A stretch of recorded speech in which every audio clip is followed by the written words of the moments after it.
They celebrated my failure at dinner, until one phone call changed the entire room the night I got fired. My family treated it like entertainment, because in my family losing your job wasn't a setback, it was proof you were weak. And my older brother Jason especially loved moments like that because he spent his entire life competing with me even when I wasn't competing back. So when my mother invited everyone over for dinner to cheer me up, I should have realized it was really just another excuse for them to remind me I was the disappointment of the family. And the second I walked in, Jason smirked and asked if I wanted him to teach me how to update my resume since the tech world clearly didn't need me anymore. And everyone laughed while I quietly sat down pretending not to care, even though 2 hours earlier security had walked me out of the company I gave 6 years of my life to. And honestly, I already felt numb. So hearing my father say maybe this was the wake-up call I needed barely even hurt anymore, because according to my family Jason was the successful son, a regional sales manager with fancy suits and loud confidence, while I was just the introverted software engineer who worked too much and talked too little. And then Jason raised his glass and said, to finally learning humility, while staring directly at me, and that should have been the moment I left, but instead I stayed quiet because none of them actually knew why I'd been fired, they just assumed I failed, when the truth was way more complicated, because 3 weeks earlier I discovered senior executives at my company were hiding a massive customer data breach that affected millions of users,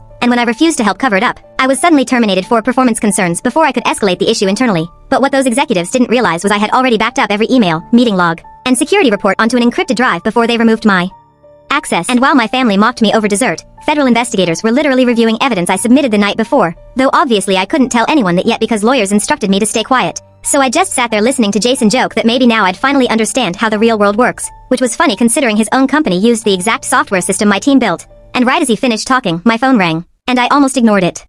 Until I saw the caller ID, our CEO, and suddenly the whole table got quiet because even my family understood CEOs don't personally call fired employees at 9:30 at night. So I answered while Jason leaned back smiling like he expected me to get yelled at, but instead the first thing my CEO said was, "We need you back immediately." And the entire room froze as he explained that federal regulators had already contacted the board after reviewing my evidence. Several executives were being suspended pending investigation, and the company's legal department realized firing the lead engineer who documented the cover-up was about to become a billion-dollar mistake. So effective immediately they were offering me full reinstatement, a massive retention bonus, and direct oversight of the internal security restructuring team. And honestly, I probably still would have kept the conversation private if Jason hadn't loudly asked, "What happened?"